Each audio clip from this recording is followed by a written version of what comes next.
लघुचाप जनित प्रथम वर्षारे मत्स्यजीवी जाल में पड़ा क्विंटाल क्विंटाल इलिशी माछ। दीघा मोहना माछ मार्केट रे प्रबल इलिशी माछ देखा मिली। पश्चिमबंग दीघा मुहाण मोहना माछ मार्केट रे क्विंटाल क्विंटाल इलिशी बिक्री करने व्यवसायी प्रबल भिड़ जमी। तेबे लघुचाप जनित वर्षारे पाग अनुकूल थिबारु गभीर समुद्ररू प्रचुर परिमाणर इलिशी मत्स्यजीवी जाल में धरा पड़ी। गत किछि वर्ष धरी मत्स्यजीवी जाल में आसानु रूपे इलिशी समुद्र में धरा देउ नथिबारु ट्रलर मालिक और मत्स्यजीवी माने निराश होइतिबा बेले चलित वर्ष ऋतु आरंभ में प्रचुर इलिशी देखा मिली।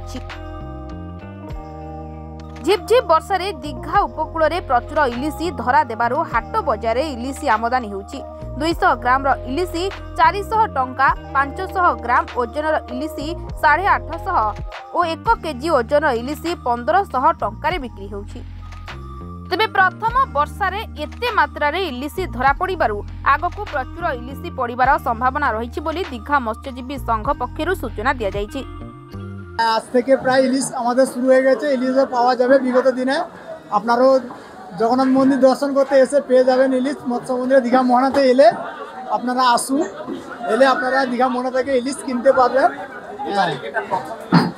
হ্যাঁ, আজকেই আমাদের প্রথম উঠলো, আমাদের কাঁটাতে আজকেই প্রথম বৌনি হলো এবং আজকেই আমাদের প্রথম ইলিশ কাঁটাতে উঠলো। 10 টাকা বেরিয়ে 600 টাকা করে বিক্রি হলো। আজকের রেট 600 টাকা করে। হ্যাঁ, বেশি পরিমাণ ইলিশ পাবেন একদম। না, ইলিশ তো ছিলই না, আজকের মোটামুটি একটু দেখা গেছে ওই 10-15 টন মাছ আজকে ল্যান্ডিং হয়েছে। কিন্তু ওয়েদারটা খুব খারাপ থাকার জন্য সব ফিশারম্যানরা আবার ফিরে আসছে। যদিও আবহাওয়ার সতর্কবার্তা নেই, কিন্তু সমুদ্রে খুব রোলিং রয়েছে, তার জন্য ফিরে এসছে।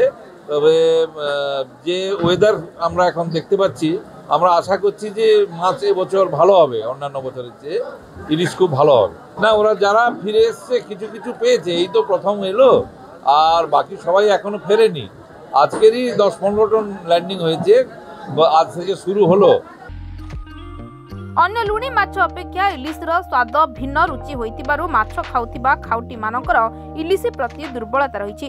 समुद्र रे इलिशी आशानुरूपक मत्स्यजीवी जाल में धरा पड़िले ओडिशा और पश्चिमबंग हाट बजार इलिशीर दाम सस्ता हेबो बोली कहाଯାଉଛି।